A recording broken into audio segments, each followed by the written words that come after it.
Can't afford a house? You're not alone. With soaring prices, high interest rates, and stagnant wages, buying a home feels out of reach for so many Canadians. But today, we're breaking it all down. Why it's so hard, what you can do about it, and alternative paths to home ownership you may not have considered. Let's get into it and make sure you stay until the end for all the details and how you can actually start getting ready to buy that house.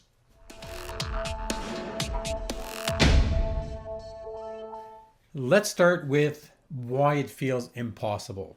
In most major cities, average home prices have doubled or even more in the last 10 years. Meanwhile, income growth has not kept up. We all know that feeling. And then there's the interest rates. After years of ultra low borrowing costs, we saw interest rates below the 2% mark a few years ago, but rates have definitely increased since then, which means that it increases your monthly payments. So even if the prices haven't gone up a whole lot, your affordability has gone down, and it's a little bit harder to qualify for that mortgage now. Feeling like you'll never own a home can be emotionally draining. There's a real sense of being left behind, like everyone else got on the property ladder and pulled it up after them. It starts with hope. You see a beautiful listing, it's within your budget, your heart pumps, maybe this is the one.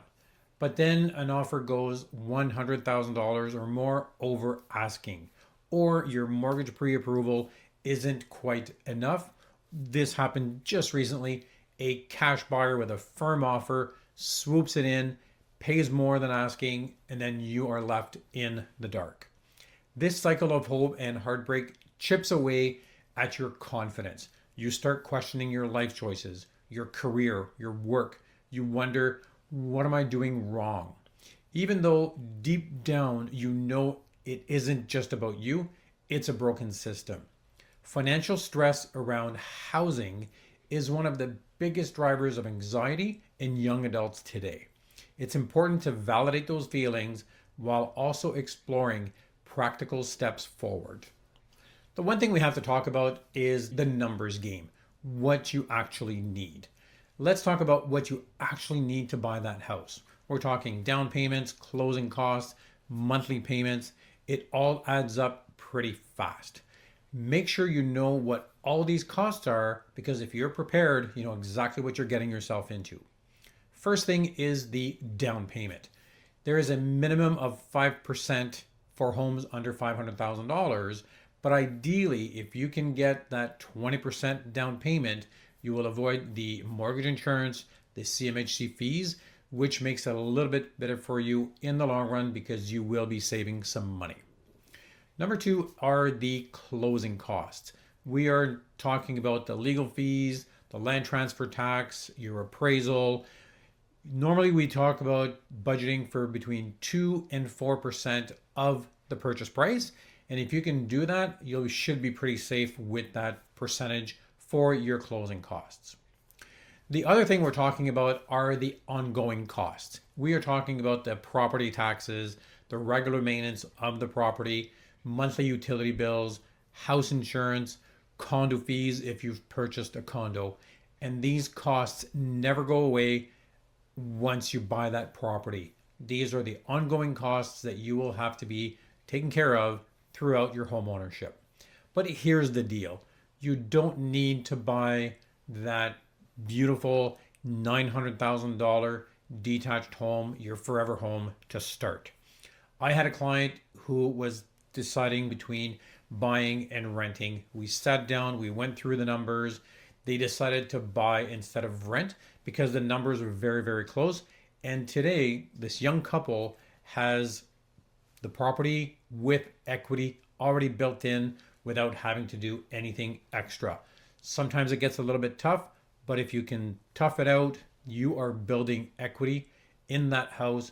So later on, they will be able to buy that bigger home once they're ready and wants to get to that stage in their life. Start small and then build your way up. There are also other options you might not have considered. All of these can possibly be a little bit tricky, but if you can make it work, you will be ahead of the game. Number one is co-ownership.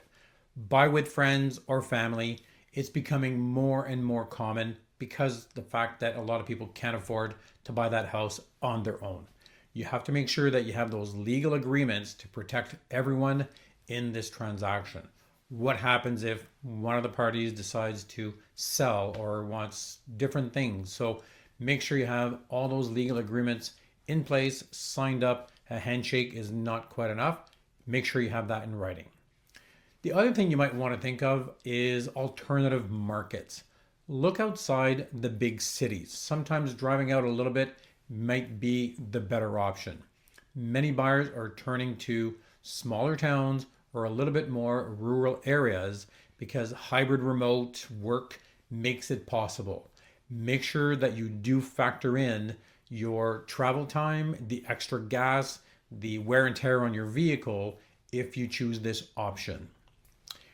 The other thing you might want to consider is pre-construction or rent to own. With pre-construction, you can buy with staggered payments. You'll have an initial deposit, another deposit a little bit later, potentially another deposit. But what you have to do is you have to be very, very careful with this, because if you're buying pre-construction, when the house is ready a year or two down the road, you have to make sure that you have that money set aside, you qualify, and then you can move in to that property because you have a legal binding contract. The other one is the rent to own. This allows you to build equity while you're renting. Same thing here. Make sure you have the right proper paperwork to make sure that you are protecting yourself for this type of transaction. The other one is house hacking, buying a duplex. You live in one unit, you rent the other. It can dramatically reduce your monthly cost. This one can be a little bit tricky on the financing, but if you can get the financing for it, this could be a great option for you.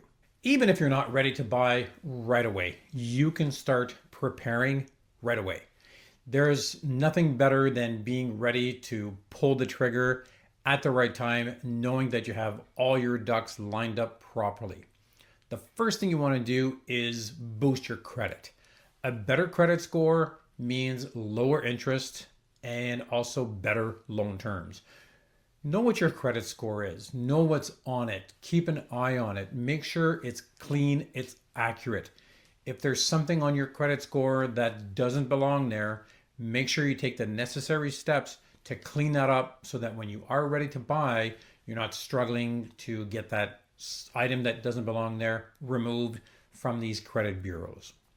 The other thing you want to do is start a dedicated down payment fund. Automate your savings, use a TFSA or a first home savings account, an FHSA. This way you're slowly putting money aside, but when you're ready to pull the trigger, you have that money down, the deposit, the down payment, you're ready to go. The other thing you want to do is talk to a mortgage broker. You might qualify for more than you think, or at least get advice on how to close the gap to get you prepared. You also get to find out what all the documents that are required when you are needing a mortgage. You're going to need your T4s, your notice of assessments, your pay stub, letter of employment, credit check. All these things come into play when you're ready to get that mortgage. The other thing you want to do is also maybe get pre-approved. Even if you're not buying right now, it gives you a target to work towards. This way you have an idea of what you can afford, and then you can start looking at the system to sort of see what kind of house you're going to get for that dollar value. The other thing you want to do is educate yourself. Follow trusted real estate channels, maybe like this one. Read up on housing markets and learn how the process works, and meet with a realtor. You can sit down with a realtor and the realtor will go through the buying process from top to bottom. It's not just looking at houses, putting an offer, it's a done deal.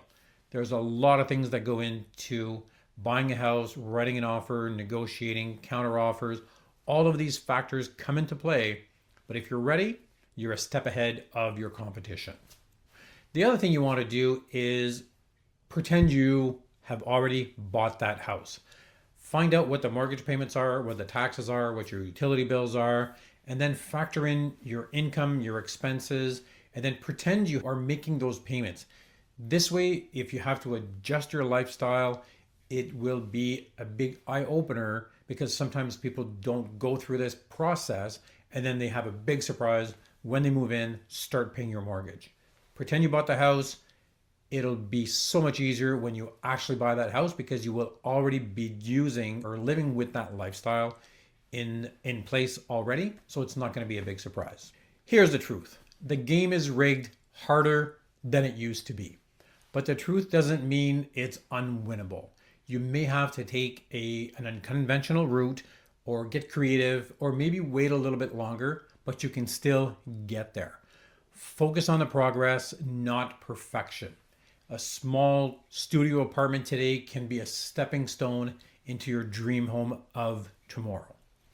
So I hope you like this video, and if you do like this video, if it helped you or make you feel a little bit more hopeful about home ownership, give it a thumbs up, share it with friends, and subscribe to my channel for more honest real estate advice.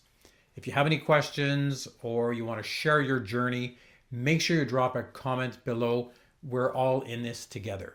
In the meantime, if you have any questions about the buying process, what you can afford, what you can buy, make sure to give me a quick call, or you can always email me at jeanricher@jeanricher.com.